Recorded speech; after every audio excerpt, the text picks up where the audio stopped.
Bom, muito bem. Continuando aí com as protozooses, vamos falar da malária. E aí o mosquito transmissor, a gente vai ter que falar do Anopheles darling, e basicamente é do próprio protozoário, os plasmódios. E aí no Brasil a gente tem os Plasmodium vivax, o Plasmodium falciparum, o Plasmodium malari e o Plasmodium ovale é basicamente importado. Do ponto de vista de febre, a gente tem a febre terçã no Vivax e no Falciparum, como a gente vê aqui, e a Quartã no Malari. O ovale, então, é o importado, e o mais comum no Brasil é o Vivax. Aí a gente fazendo chamando a atenção com o mais comum, o Vivax, o Falciparum, o mais grave, e o Malari, o mais raro. A gente vai discutir mais à frente por que o Falciparum é o mais grave na sua apresentação. E uma coisa interessante, uma apresentação interessante é que, apesar de mais raro o Plasmodium malari, ele pode ter uma apresentação clínica como síndrome nefrótica. E aí é uma situação clínica que acomete o doente infestado pelo Plasmodium malari. E o ovale, mais uma vez, seria o nosso protozoário aí importado, não nacional. Bom, vamos falar do ciclo do plasmódio. Basicamente, a gente tem o que a gente chama da parte do mosquito, que é a parte sexuada, e a gente tem a parte no ser humano, que a gente chama da parte assexuada, no seu acometimento hepático e no seu acometimento hematológico, no seu acometimento nas hemácias. Então, basicamente, são esses dois ciclos no ser humano que acabam por se interligar de alguma forma. Vocês vão ver aqui que os merozoítos liberados, tanto nas duas fases, você vê aqui o esquizoide, você vê aqui o trofozoito imaturo, o trofozoito maturo e o esquizoide dando o merozoito. E aqui, a mesma forma, do ponto de vista hepático, você vai ver os hepatócitos infectados, aí o esquizoide e a forma merozoíta. E esse ciclo escapa em direção à fase sexuada, dando os gametas masculinos e femininos, e aí a gente vê no mosquito o macro gametócito e o microgametócito, sendo o macrogametócito o feminino e o microgametócito o masculino. E aí dando origem aos oocistos e, no fim, a fase adulta e, novamente, a infecção no ser humano. Mas a gente não vai se ater muito ao ciclo do plasmódio, mas vamos tentar falar algumas coisas importantes com relação a esse ciclo para que a gente consiga guardar alguns pontos importantes. Então, vamos lá. Alguns conceitos desse ciclo. Um dos conceitos básicos é aquilo que a gente já falou, as duas etapas, a etapa hepática e a eritrocitária. Então, aquilo que a gente já disse anteriormente. Por que a gente está falando disso? Porque falando dessas duas fases, a gente sabe que muitas vezes nós vamos ter que usar mais de uma droga para poder pegar as fases específicas. Outra situação importante é aquilo que a gente falou anteriormente, o ciclo sexuado, que é o ciclo do mosquito, e o ciclo assexuado, que é o ciclo no ser humano. Então aí, só para reforçar, o ciclo sexuado no mosquito e o assexuado no ser humano, aí a gente vendo a figura do mosquito bastante viril, né? Lembrando a fase sexuada. Bom, então mais uma vez aí reforçando, o ciclo sexuado com os gametócitos, né? E o microgametócito, e aqui no ciclo assexuado no homem.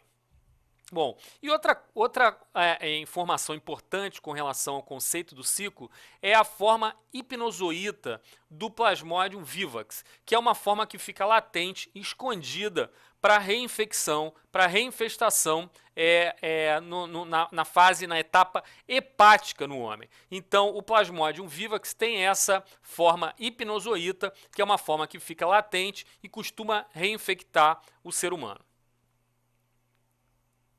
Bom, do ponto de vista clínico, como é que se apresenta a malária? Basicamente, nós temos uma doença com anemia hemolítica e com crises febris. Como é que isso se apresenta de uma forma geral e por que isso se apresenta dessa forma e quais são as formas mais graves e por que são mais graves? Então vamos lá. Por que a doença pelo Plasmodium falciparum, como eu disse anteriormente, ela é mais grave? Exatamente porque o Plasmodium falciparum tem uma parasitemia muito maior. Ele costuma ter mais de 250 mil parasitos, mais de 250 mil protozoários liberados na corrente sanguínea e costuma infectar várias etapas de maturação das hemácias, ou seja, ele tem uma capacidade de infestação muito maior. A parasitemia pelo Plasmodium falciparum é muito mais grave. Outra coisa importante é que o Plasmodium falciparum parece ter, apresenta proteínas de aderência, que são chamadas também de quinóbios, e que facilitam a obstrução e disfunção orgânica. Ele aumenta a aderência entre as hemácias, então ele tem um risco maior, aumenta mais a gravidade da infestação pelo Plasmodium falciparum. Outra coisa importante é o hipercatabolismo causado por esse parasita, já que nós temos uma quantidade aumentada de consumo então de energia, consumo de açúcar, então ele leva a hipoglicemia, ele leva a acidose metabólica, ele leva a um consumo muito maior, a alteração metabólica é mais importante. E a resposta inflamatória a partir do TNF-alfa, agrava ainda mais esses distúrbios metabólicos. Então a gente tem a doença pelo falciparum é muito mais grave do que a doença causada pelo Vivax e muitas vezes pelo malária. Bom, como é que a gente faz o diagnóstico da malária? Então, basicamente, seria pelo exame direto da gota espessa, que é muito mais fácil de ser realizado em regiões endêmicas. Quer dizer, é muito mais difícil para a estrutura clínica local que não está habituada a fazer o exame direto, a fazer o diagnóstico a partir da gota espessa. Então, é o exame de escolha, porém, mas principalmente para as áreas que têm vivência, que têm condição de fazer o exame direto com qualidade, que estão habituados a fazer o exame da gota espessa. A outra opção, então, como eu já disse anteriormente, é fazer testes rápidos. Mas assim, principalmente como exemplo, a gente vai ver aí a infestação pelo Plasmodium falciparum. Então a gente vê aí o entendimento da gota espessa. Para quem conhece o Plasmodium falciparum, é muito mais fácil, porque ele tem um aspecto muito mais característico, a quantidade de espécimes é muito maior e você tem um acometimento de várias idades, várias fases de amadurecimento das hemácias. Então, o Plasmodium falciparum é menos comum, é mais grave. Então, muitas vezes você tem uma gota espessa negativa, não quer dizer que você não tenha a doença. Quer dizer apenas, basicamente, que não é falciparum, que o falciparum você teria como ver com mais facilidade. Mas o Plasmodium vivax é um pouco mais difícil de encontrar, principalmente aqueles que não têm experiência. Então aí o teste rápido com anticorpo monoclonal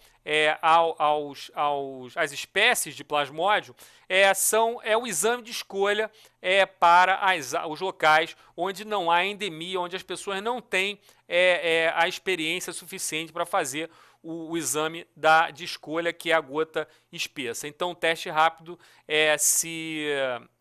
supera então a gota espessa pela dificuldade do conhecimento do exame em si.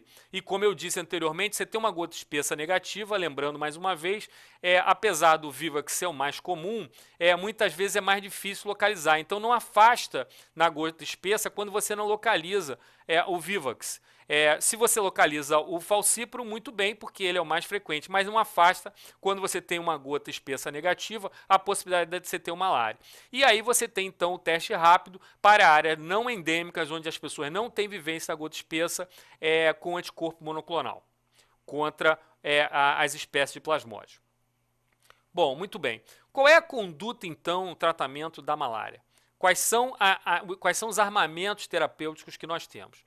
Então nós temos, claro, os antimaláricos e aí a gente vai lembrar para o Plasmodium vivax do uso da cloroquina durante 3 dias como tratamento para o Plasmodium vivax.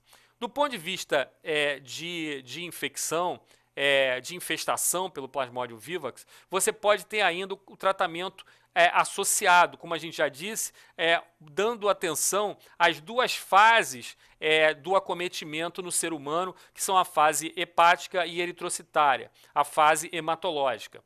Então, aí, basicamente, a gente teria o tratamento com a cloroquina, como a gente vê aqui, e a primaquina 7 dias.